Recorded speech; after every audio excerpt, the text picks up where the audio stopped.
A special thank you to each of our subscribers who make this channel possible. Here's today's story. In a significant development for pro-democracy activists, former Hong Kong legislator Ted Hui has been granted asylum in Australia, following a tumultuous journey marked by political persecution and a $200,000 bounty placed on his head by Chinese authorities. Hui announced this news through a heartfelt social media post, expressing his gratitude towards the Australian government for recognizing his family's need for protection. This asylum extends not only to Hui but also to his wife, children, and parents, marking a new chapter for the family who had to flee their homeland due to the oppressive political climate in Hong Kong. Hui's escape from Hong Kong came after he faced criminal charges stemming from the 2019 pro-democracy protests, which erupted in response to a controversial extradition law proposed by the pro-Beijing government. The law was perceived as a direct threat to the freedoms enjoyed by Hong Kong residents, leading to widespread demonstrations that were met with harsh crackdowns by authorities. Since the implementation of a sweeping national security law by Beijing, dissent in the region has been systematically suppressed, with many activists, including Hui, forced into exile to avoid persecution. Now residing in Adelaide, where he has taken up work as a solicitor, Hui reflects on the bittersweet nature of his asylum. While he is relieved to have found safety, he cannot shake the sadness of being separated from his homeland.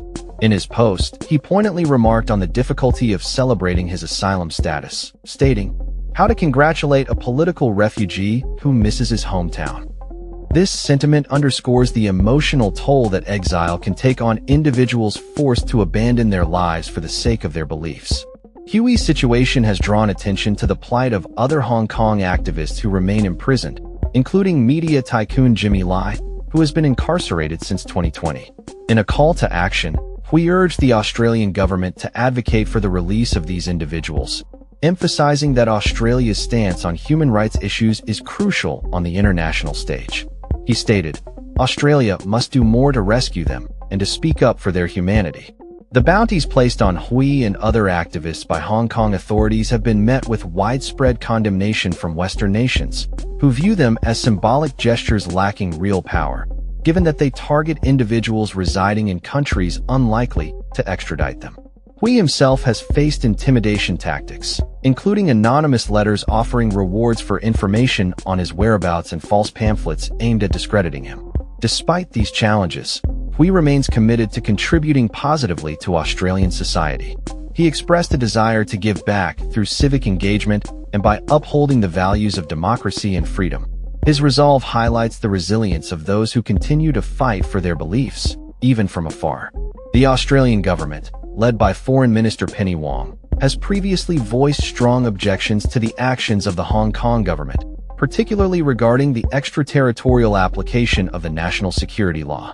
Wong has reiterated the importance of freedom of expression and assembly, fundamental tenets of democracy that are increasingly under threat in Hong Kong. As Hui settles into his new life in Australia, the broader implications of his asylum highlight the ongoing struggle for democracy in Hong Kong and the international community's role in supporting activists facing persecution. The case of Ted Hui serves as a reminder of the sacrifices made by those who dare to stand up against authoritarian regimes, and the importance of solidarity in the fight for human rights. In conclusion, Hui's journey is emblematic of the broader fight for democracy in Hong Kong and the challenges faced by activists in exile. His call for increased support from the Australian government for those still imprisoned is a crucial reminder that the struggle for freedom is far from over.